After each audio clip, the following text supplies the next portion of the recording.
December মাস পড়ে গেছে, চারিদিকে চোখ ফেললেই দেখা যাচ্ছে একের পর এক বিয়ের অনুষ্ঠান।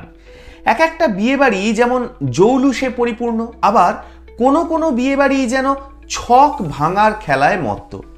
কিন্তু তার মধ্যেই নজর কাড়লেন নববিবাহিত এক দম্পতি কৃষ্ণচরণ এবং তানিয়া।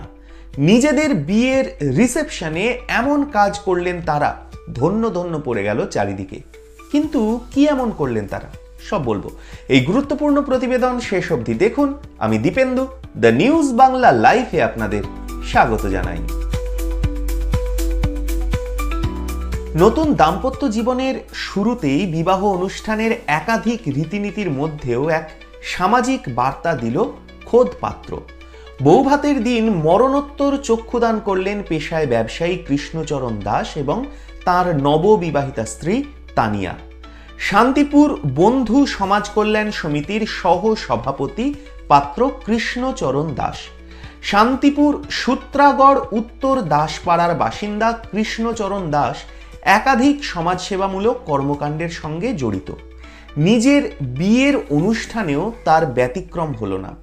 বিবাহের আমন্ত্রণ করা আত্মীয় পরিজনদের কাছে বার্তা দেওয়া এবং কিছু সমাজ সেবামূলক কাজ করে সেটা স্মৃতির পাতায় তুলে রাখার উদ্দেশ্যে আজকের এই শুভ দিন বেছে নেওয়া।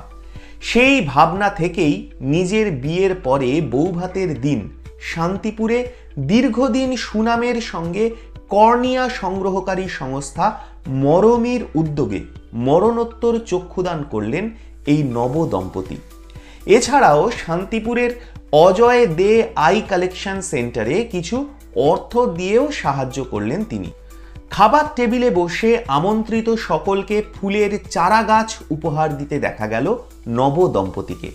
আজকে তো আমাদের বিবাহ বৌভাত, আমাদের সমর্থন যেরকম আমাদের হয়েছে, তো আমরা আয়োজন করেছি। তার পাশাপাশি আমরা কিছু সামাজিক কাজ আমি প্রথম থেকেই করতে চেয়েছিলাম। ঠিক আছে, আমাদের একটা সংগঠন আছে শান্তিপুর বন্ধু, তো আমরা সারা বছরই কম বেশি আমাদের সামর্থ্য মতো আমরা কাজ করে থাকি।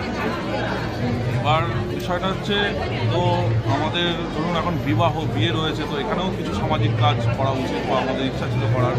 তো সেই মতোই আমরা আমাদের বিবাহ অনুষ্ঠানে আমরা আমাদের যে মরণোত্তর চক্ষুদান রয়েছে মরমির, তো সেখানে আমরা আমাদের অঙ্গীকারবদ্ধ হয়েছি আজকে। আর তারপরে তার পাশাপাশি আমরা যে অজয়দের যে আই কালেকশন সেন্টার যেটা রয়েছে, সেই সংস্থাকে আমরা আমাদের সামর্থ্য মতো কিছু অর্থ প্রদান করেছি। এই হচ্ছে বিষয়। স্বাভাবিকভাবেই বিয়ের মতো শুভ দিনে অন্যান্য সামাজিক কর্মকাণ্ডের ঘটনা দেখা গেলেও মৃত্যু এবং মৃত্যু সম্পর্কিত কোনো রকম কর্মকাণ্ডের দৃষ্টান্ত সেই অর্থে এখনো পর্যন্ত খুব বেশি লক্ষ্য করা যায় না।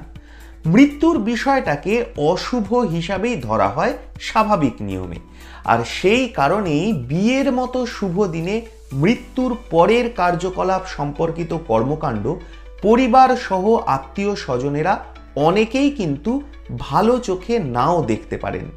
তবে এই সব কিছুকে উপেক্ষা করে শান্তিপুর সমাজসেবী সংগঠন বন্ধুর সহ সভাপতি কৃষ্ণচরণ দাস নিজের নববিবাহিত স্ত্রী ও সকলের সিদ্ধান্ত নিয়ে শান্তিপুর মরমির উদ্যোগে মরণোত্তর চক্ষুদান করে সমাজের বুকে যে এক দৃষ্টান্ত স্থাপন করলেন তা তো বলাই বাহুল্য, তাই না?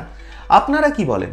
আপনাদের মূল্যবান এবং গুরুত্বপূর্ণ মতামত জানান দ্য নিউজ বাংলা লাইভের কমেন্ট সেকশনে। আর দেখতে থাকুন দ্য নিউজ বাংলা লাইভ। দুর্নীতি রাজনীতির বাইরে এই ধরনের সব খবর জানতে চোখ রাখুন কেবলমাত্র দ্য নিউজ বাংলা লাইভে।